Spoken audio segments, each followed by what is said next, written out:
In the top stories, Prime Minister Harris praises the work of his government in its first 23 months in office. First Commissioner's lecture to be held on Monday, and a man is charged for an attempted murder after shooting a bread delivery van driver. We'll be right back with the details after this.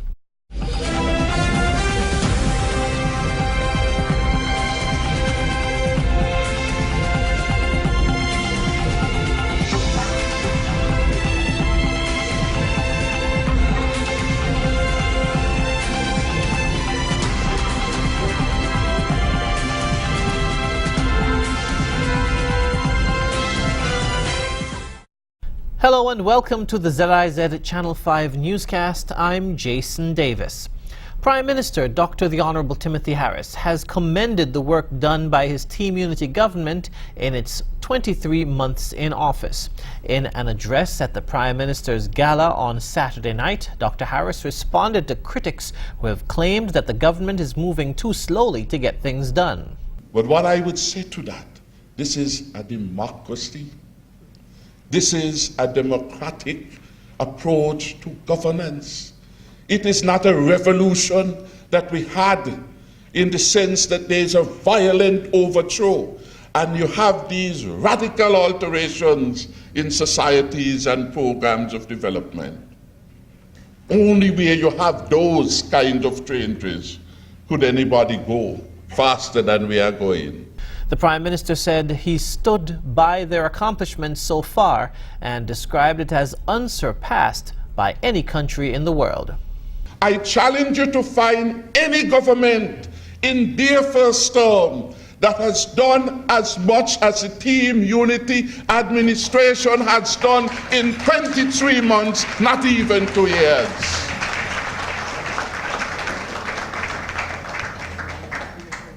That is a record of accomplishments of which we are prepared to go and defend.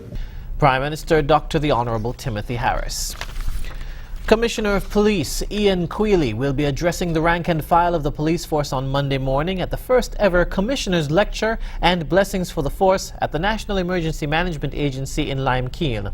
The event begins at 9 o'clock, and according to Commissioner Quealy, the purpose is to thank the men for their work last year and give an outline of plans and programs being designed to ensure citizen safety in 2017.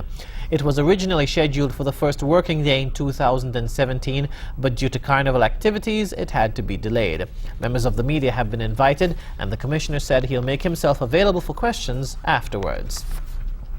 And speaking of police, the police have charged Abkim Bryan of St. Paul's for attempted murder following investigations into the shooting of a bread van delivery driver. Bryan, also known as Nigel Phillip, was the prime suspect for the shooting and was taken into custody on Wednesday evening. The police say other charges are expected to be laid against him. According to reports, on Wednesday morning, the 25-year-old bread van driver was out making a delivery in the farm's housing area when he was approached by a gunman and shot in the torso. The accused, Abkim Bryan, is in police custody and is expected to appear in court on Monday. Coming up, we'll have another look at some of the stories from the past week. Stay tuned. Need a new stove, fridge, bed, or TV? Short of cash? Come to Quartz and let's get it done. Trade in your old item for 10% off the purchase of a new one and get what you need now with Quartz Ready Finance. So let's get it done only at Quartz, bringing value home.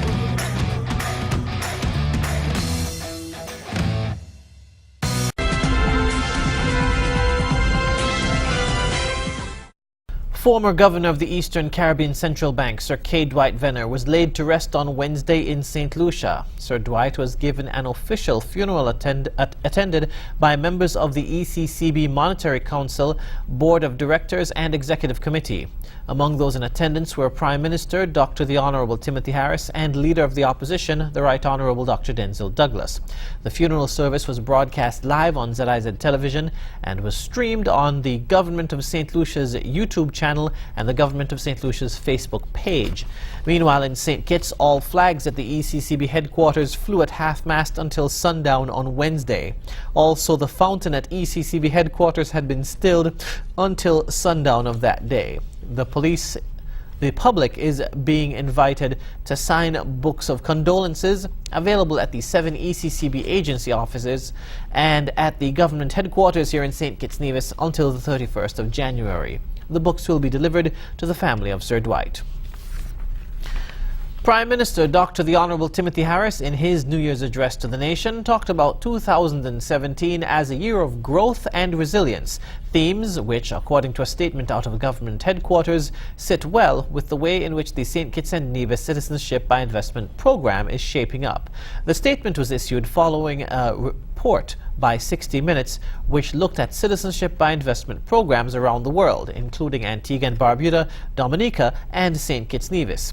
Since the appointment of Les Khan in September of 2016 as the new chief executive, the Citizenship by Investment unit has undergone a complete overhaul and restructuring, leading to a more robust due diligence framework, greater transparency, and thereby improved credibility, the statement said.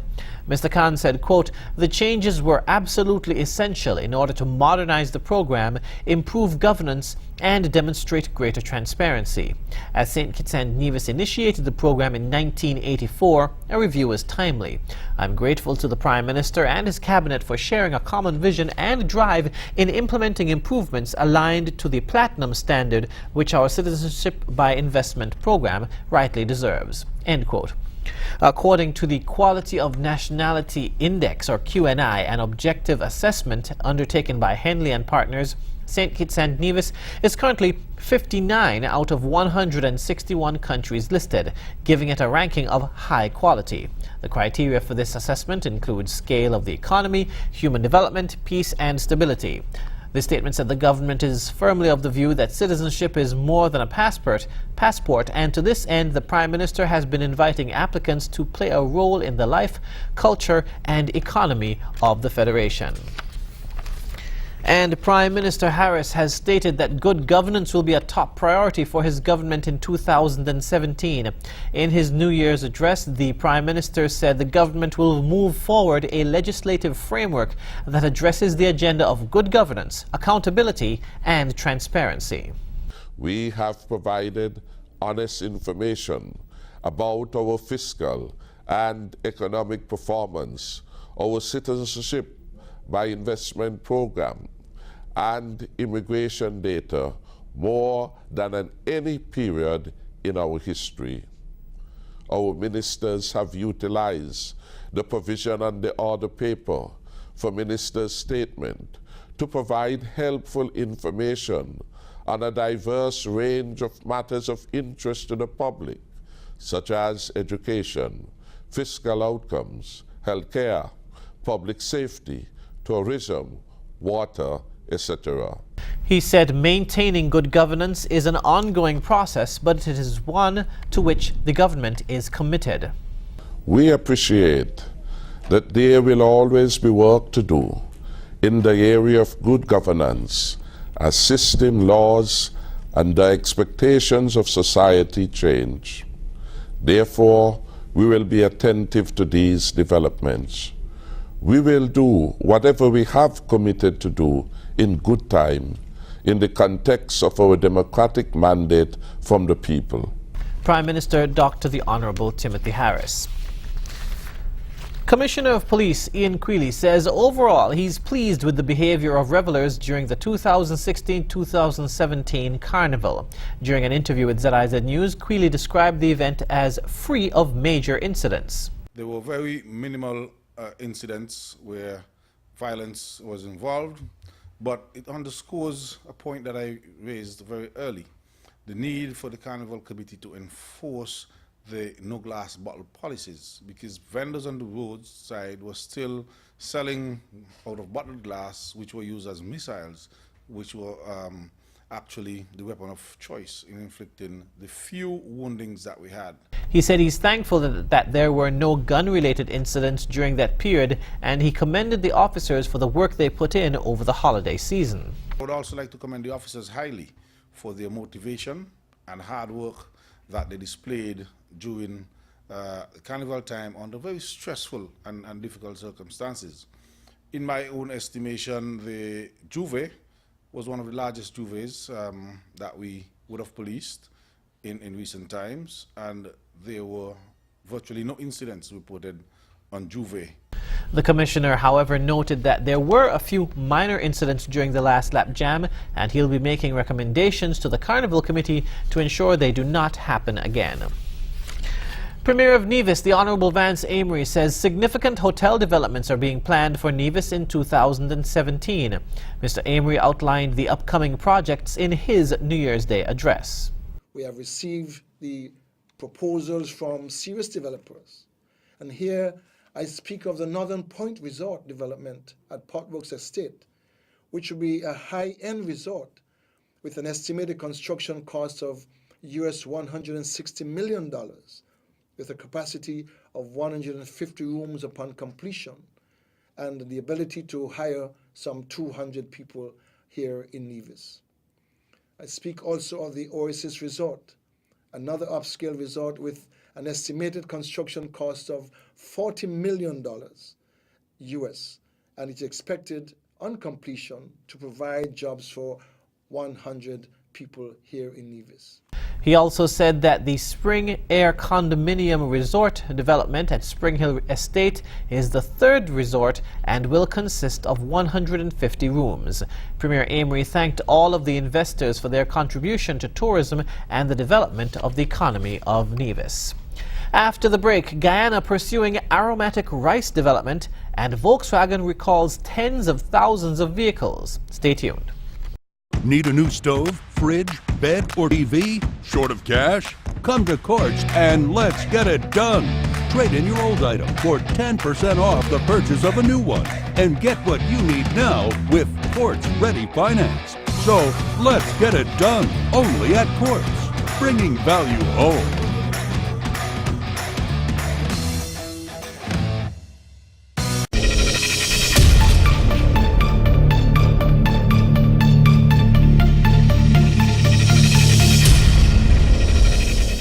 The Guyana Rice Development Board is seriously pursuing the expansion of aromatic rice production. A considerable acreage of land is already under cultivation of this commodity. Let's find out more from Handel Duncan. Guyana currently produces aromatic rice on a small scale, and in the months ahead, the government will be looking to increase production. Aromatic rice is defined as rice with natural chemical compounds, which has unique flavors and scents. Here is Alison Peters, Quality Control Manager, Guyana Rice Development Board. We have about 5,000 acres at present on the cultivation of aromatic rice. There are 5 main varieties of aromatic rice, including basmati, jasmine, texmati, and wild pecan. The GRDB is said to have over 12 varieties of paddy under cultivation. The majority of the acreage is in region number 5, and we have a small amount as well in region number 6. Kuldip Ragnot, Manager of Extension Services. He further explained that GRDB is constantly undertaking work in this field. In terms of additional work that we're doing with regards to that, we do have a few candidate varieties, which we call it potential lines in the breeding program. Those are going to be, they're being tested at the moment, and sometime during the course of next year, they will be what we call the screened or tested off station. Though more costly than the most commonly locally consumed variety of rice, there has been a growing interest in aromatic rice. Prime Minister Moses Nagamutu, within recent times, has been touting aromatic rice in terms of diversification and income generation. Handel Duncan, HGP Nightly News.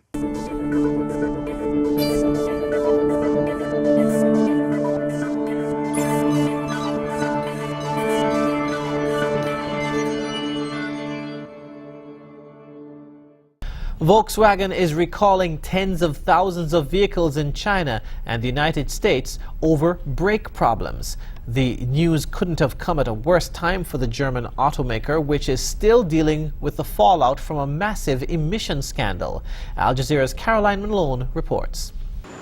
2 massive recalls of Volkswagen cars while the company is still trying to clean up from a global emissions scandal.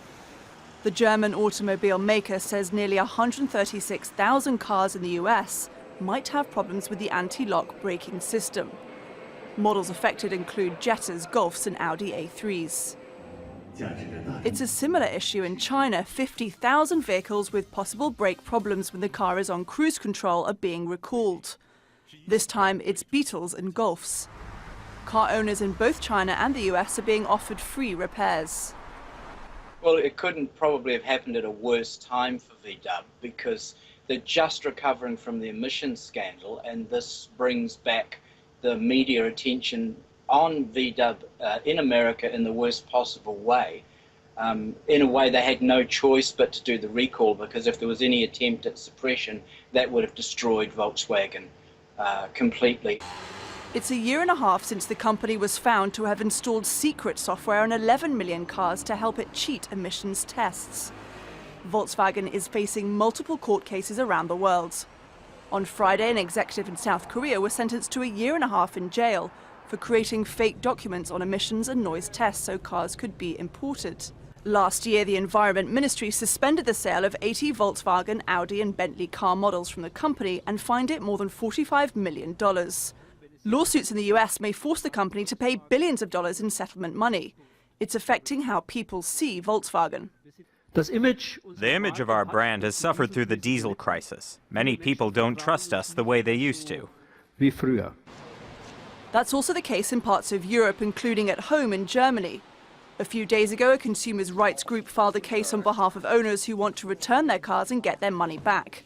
The company says it's not liable to pay customers compensation under European law.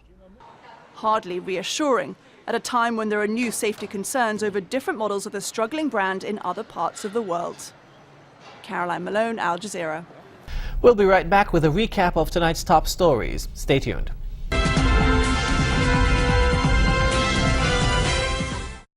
Recapping the top stories, Prime Minister Harris praises the work of his government in its first 23 months in office.